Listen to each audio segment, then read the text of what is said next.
Justement, par rapport au rôle de la monarchie, vous avez souvent commenté la résistance de l'État marocain, enfin, après le printemps arabe, après tout le tumulte du printemps arabe, et vous avez expliqué un peu ça par un phénomène de résilience. Enfin, la résilience, c'est un terme qui est emprunté à la psychologie, c'est-à-dire cette capacité à absorber un choc et l'intégrer.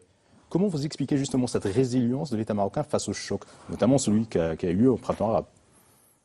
Enfin, d'abord, c'est pas l'État dans sa pluralité, parce que l'État et l'administration qui est moins de résilience que l'institution monarchique. Oui. Il y a plus de résilience.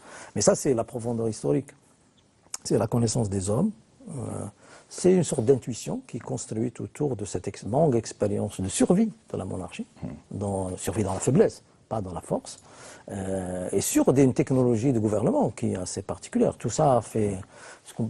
Moi, j'aime pas cette idée de Maroc, le gouvernement profond.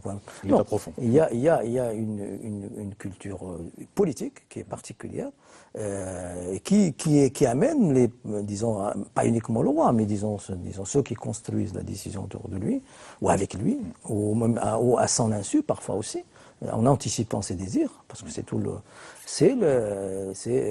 s'approvisionne justement, et ça on le voit dans le quotidien, de cette longue histoire, qui n'est pas uniquement récente, mais une longue histoire. C'est-à-dire que la facilité avec laquelle on peut reprendre les pointillés du parcours africain, elle tire... C'est ce que vous avez dit un jour, je me rappelle très bien d'un entretien où vous avez dit que la monarchie maintenant, elle gère les rapports des forces, elle ne crée plus les rapports de force, mais elle les gère. Oui. Il y a une séquence au Hassan II où on était dans l'État-nation, j'allais dire plutôt autoritaire, qui construit des rapports de force. Là, on est plutôt dans ce qu'on peut appeler un imaginaire impérial, qui s'adapte aux rapports de force, qui les gère, qui les accompagne, qui les utilise de façon relativement intéressante. Maintenant, le gros problème de cette façon de faire, c'est qu'elle n'assume pas les ruptures. C'est que le pouvoir n'assume pas les ruptures. On ne construit pas de rupture. Il s'inscrit dans un réformisme plus ou moins continu. Maintenant, est-ce que c'est le rythme approprié pour le pays ou pas? Ça, c'est l'histoire qui jugera. À propos des ruptures, c'était en 2011, vous avez participé à l'élaboration de la Constitution de 2011.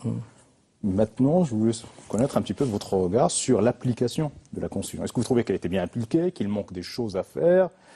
Quel est votre regard sur cette question-là?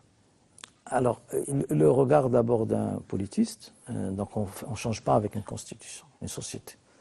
On crée les conditions pour qu'une société change.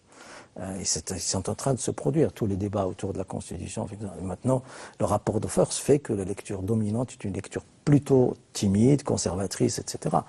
Sur la mise en œuvre, moi, ce que je retiendrai par rapport à ça, c'est l'institutionnalisation des pouvoirs.